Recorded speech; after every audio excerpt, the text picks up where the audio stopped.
Salut à tous, alors on se retrouve aujourd'hui pour les résultats assez rapides de l'Arnold Classic UK, cette fois-ci. Donc je vais juste parler de la catégorie Open parce que les autres catégories elles étaient quand même assez faibles en termes de nombre d'athlètes. Pas en termes de qualité, je ne me permettrai pas. Mais juste donc je vais parler des Open avec le top 5 qui est composé donc de Volsky en 5ème place. On en avait parlé sur le podcast avec Stan et Nico, où on était tous d'accord pour dire qu'il avait une belle ligne et qu'il avait un beau futur.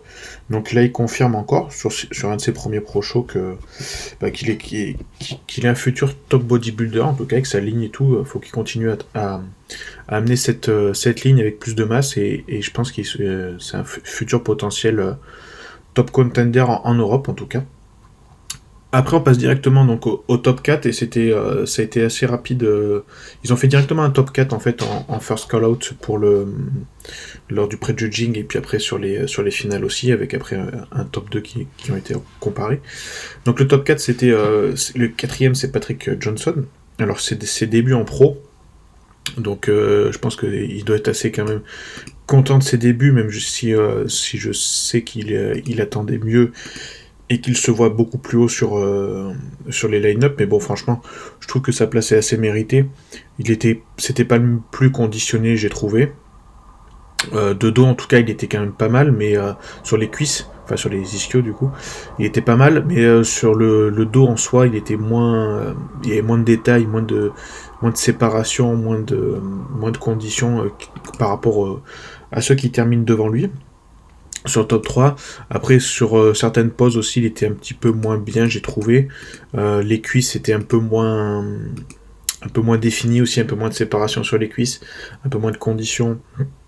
Alors malgré la masse qu'il a, parce que quand même par contre il paraissait très massif, je pense que voilà, c'est ce qui lui a coûté le top 3.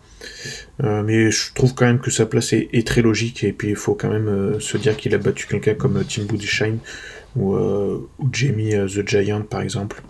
Donc c'est un très bon premier pro show. Troisième place Théo donc, bah forcément je pense qu'il doit être très content de sa troisième place, c'est encore une avancée sur le classement par rapport à ses derniers pro shows cette année. Il retrouve la troisième place qu'il avait eu aussi en Roumanie l'an dernier, en novembre si je dis pas de bêtises. Donc bah, qu'est-ce qu'il a apporté de mieux pour avoir cette troisième place par rapport à Alicante ou au Portugal? Je pense qu'il a apporté la même chose, hein, toujours un bon conditionnement. De dos, il était peut-être avec ses fessiers toujours très, très striés et tout, donc c'est un plus par rapport aux autres.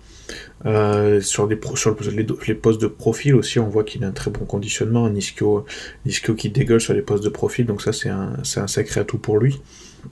Après, ce qui lui manque peut-être pour accrocher vraiment maintenant le top 2, le top 1, ça va être encore un petit peu de masse et de densité musculaire à mon avis, tout en ne sacrifiant pas sa condition. Donc ça va être l'enjeu pour Théo lors de ses prochains pro shows. Je sais pas s'il va prendre la pause dont il parlait peut-être après cet Arnold UK, où il va continuer un petit peu sur les pro shows qu'il y a en Europe. Mais à mon avis, voilà, c'est là où il doit travailler, où il va travailler avec Rossassi à mon avis.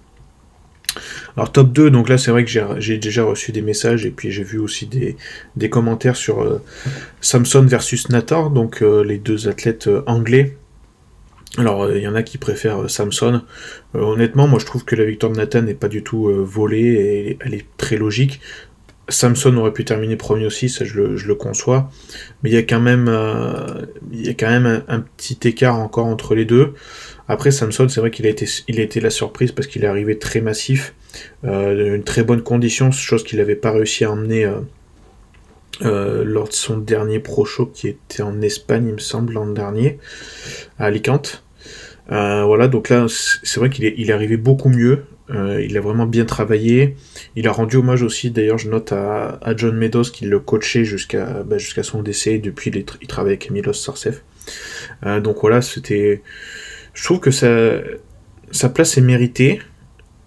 Et à la fois, pour aller chercher Nathan, il lui manque encore un peu d'expérience. Voilà. Donc c'est pour ça que Nathan gagne. Nathan, pareil, toujours une structure qui est très particulière, qui lui appartient. Toujours en condition, mine de rien. Avec un dos quand même qui est très fort. Bon, après, c'est peut-être qu'il faudrait qu'il gagne sur Sur les cuisses, pour rattraper un peu cet équilibre cuisse-dos, où il est quand même ça fait un peu déséquilibré avec ses attaches dorsales. Mais voilà, c'est Nathan Deasha, il a fait le choix en plus de ne pas faire Olympia et de se concentrer sur la victoire du premier Arnold UK, chose faite. Maintenant, il est qualifié pour Olympia 2022.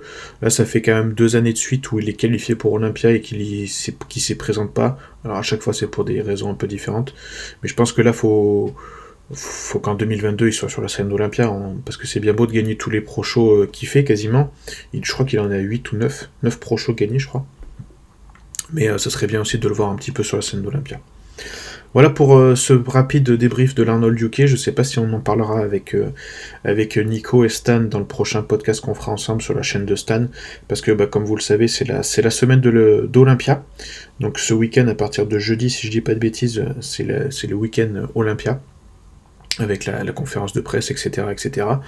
Donc suivez-moi sur Instagram, où je vais essayer de partager au maximum les informations, les photos, tout ce que je pourrais avoir dessus en fait sur Olympia. Et puis vous pouvez aussi retrouver aujourd'hui, j'ai mis en ligne un podcast avec Yacine Nassir. Alors là, l'audio est pas très très bon, je le conçois, mais ça reste audible franchement. Et puis vous pourrez un petit peu découvrir, notamment si vous êtes intéressé par les classiques physiques, toute la préparation de Terence pour l'Arnold Classic, et puis donc aussi leur ligne directrice pour Olympia, et essayer de battre Chris Bumstead.